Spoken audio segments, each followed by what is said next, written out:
Hello everyone, this is Mark1k1 with my World vs World video finally. Okay, so basically before I go over the mechanics, I just wanted to cover a few basic questions people might have about World vs World. So the first question: when can I start World vs World? As soon as you finish the short tutorial instance after creating your character. Question 2: will I receive all my skills in World vs World? No, you won't.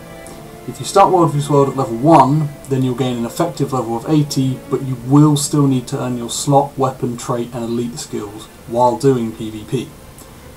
It's good to note that your effective level won't change, but your normal level will, while you're levelling as such in the World vs World area. So it's important to keep note of. You'll still be gaining all of your traits and weapon and slot skills and elite skills. You'll still be gaining that while other players might already have it, so you will be at a slight disadvantage if you are levelling. Question 3: will I receive a set of gear for World vs World? No, you won't. You'll have to earn this by doing PvP and earning up the points for PvP. I'm not 100% on what they're actually called, because of course I didn't do much of it. So yeah, you'll have to earn some points up by doing PvP. Question 4: are there any conditions which will mean I can't play World vs World? Yes, but there's only one at the moment, and that's basically if you're guesting on a friend's server, then you can't partake in that server's World vs World. And the final question isn't really a very legit one, but will I find this fun? Well, that really depends on you. Basically, I would say give it a go. Try it for yourself before making a final judgment on it, of course. But if you want a more legit answer, then I'd say if you like the threat of being able to be killed at any moment, large player-based battles happening around you all the time, and very, very challenging leveling areas, not as in killing monsters, but players and stuff like that, then go for it, because you're going to love that. The goal of World vs World, to put it in its most simple form, is essentially a score attack game on a massive scale with your server. What you'll mainly be doing is capturing objectives which consist of 4 different types of buildings, such as resource camps, which are worth 5 points, towers, which are worth 10 points, keeps, which are worth 25 points, and finally the Stoneless Castle, which is worth 50 points. Every 5 minutes the game will check how many objectives you own and give your server the appropriate points towards your war score, which is the total accumulated points for your server. The server with the highest war score by the end of the 2-week cycle is the winner, and will gain rewards for their whole server, such as boosts to health, gathering and crafting, among other things. The location of World vs World is kind of cool actually, and it's the same with PvP. They have their own world map called the Mists. However, World vs World does not take up this whole map, only 4 large separate sections of it, in the bottom right corner. 3 of the 4 outer sections, referred to as the Borderlands, belong to each of the servers participating. As well as this, each server is colour-coded, and the layout usually goes as follows. Left Borderlands is green server, top Borderlands is red server, and the right Borderlands is the blue server. The final section in the centre, for the most part, is the primary goal. And in the beginning of the 2-week cycle, all locations within the centre will be neutral. Each server will also have something called an Orb of Power in their Borderlands, which will give a health boost to everybody on your server. Each server owns 1 Orb of Power at the beginning of the 2-week cycle and can attain in other servers by killing their keeper of the orb, and taking the enemy's orb to their own altar of power. This has to be done within 15 minutes of taking the orb, or it will reset. Taking another server's orb gives you their health boost on top of your own, and the following can be attained. With 1 orb, you get a 5% health increase. With 2 orbs, you get a 10% health increase. And finally, with 3 orbs, you get a 15% health increase. As mentioned before, the objectives are the main part of World vs World, and as such can be taken no matter which Borderlands they are from, meaning it's important to know just how many objectives there are to take or defend in your own Borderland. Each Borderland contains the same amount of objectives, which is 6 resource camps, 4 towers and 3 keeps. However, the centre section of the map contains 12 towers while keeping the same amount of resource camps and keeps. As well as the added towers, it also has Stone Mist Castle in its dead centre, which is obviously a must-have for its tactical advantage. The final part to this category is the mini dungeons, which I haven't personally done, and the Guild Wars 2 wiki doesn't really give a great explanation, but I'll read it anyway. Players can take their World vs World battle underground in a mini dungeon beneath the central map.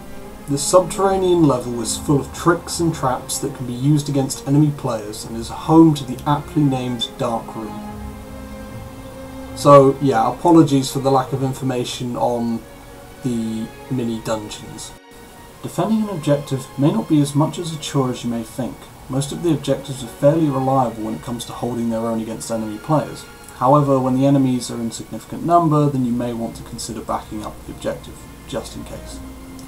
Resource camps, being the easiest and smallest of objectives, only have guards to protect it, meaning it's a pushover if you have at least a team of 5. Towers are a significant jump upwards in difficulty. You require at least 5 people, but it's not recommended as it's more of a job for 10 and will require siege weapons to efficiently take because of its strong doors and walls. As well as this, you will need to kill the guards and a boss NPC, all on top of the possibility of enemy players showing up. Keep this in mind. Keeps have the same defences as towers, but are larger, meaning more guards and possibly more enemy players, as it is the second most desired objective type. Finally, Stone Mist Castle has all the same defences as keeps and towers, but also has an inner wall for enemy players and NPCs to attack you from. As well as that, it's also a massive structure and will have a lot of players and NPCs running around. This is not a place for a small band of players, that is, unless you're joining a larger group. As well as the standard defences, you can also buy extra things to help defend, such as boiling pots of oil, cannons and mortars. Also, something to take into consideration when capturing an objective is you'll need to kill everything that's a threat towards you, and that does include enemy players. Once it is empty of threats, a capture area will appear and you'll need to stand in it. You will see the capture bar fill slowly, and once full, your server will then own the objective and all damage to the objective will reset. Supplies are extremely useful and almost essential in some cases. You'll gain supply points from resource camps, meaning it's easy to lose your source of supplies at any time. Towers, keeps and Stone Mist Castle itself will not produce supply points, but rather consume them for various things, such as strengthening defences, creating weapons to use on attackers, and generally upgrading aspects of the objective. It's important to remember that you'll have to actively protect your supplies, which come in the form of a supply caravan, which will have to travel from resource camps to your tower, keep or castle. Because of this, they can be killed by enemy players to steal your supplies without taking the resource camp. This is especially important to keep an eye on because it will only take one player to take down a supply caravan, should they come across one. However, to stop this happening as much, you can get an upgrade to the supply caravan that will give it guards. The guards can also be upgraded to be more formidable. Which moves us nicely onto upgrades. There are many to choose from, and as such it means I can't possibly go through them all in full detail with the remaining time of this video, and with all the things we still need to go through. Instead I'll give you a brief idea of what you can get and leave a link to the Guild Wars 2 wiki page where you can see all the upgrades as well as their costs. Upgrades range from hiring more guards for your objective to pots of boiling oil to pour on enemy attackers. Because of this, they're split into 2 sections, personnel and structural upgrades. Personnel upgrades consist of getting more NPCs into your objective, be it a merchant to sell you blueprints for a new weapon, or more guards to protect from invaders. Structural upgrades consist of building up defences, such as the aforementioned pot of boiling oil and reinforced walls and doors. There are also 3 tiers of upgrades, each taking their own amount of time to actually build. Tier 1 will take 3 minutes, Tier 2 will take 6 minutes, and assuming Tier 3 takes on the same pattern, it should take about 9 minutes. Siege weapons are used in various ways, depending on the weapon of course, and the variety of said weapons is healthy to say the least. You have the following choices. An arrow cut, which has a very similar effect to a ranger's barrage ability, but rather more powerful and damaging. This would be most effective against NPCs and players. A ballista, which fires large bolts to pierce a target. It's most effective against other siege weapons and players. A catapult, which is similar to the arrow cart's effect but with a larger radius of damage, and as well as that it's effective against everything, including walls, gates and doors. A flame ram, which obviously rams anything in front of it and has a secondary effect of setting those hit by it on fire. According to the Guild Wars 2 wiki page, the flame rams, as of BWE 2, cannot hurt walls, only gates and doors. And finally, the siege golem. This is one of the more unique siege weapons as such, mostly because it's more of a siege vehicle.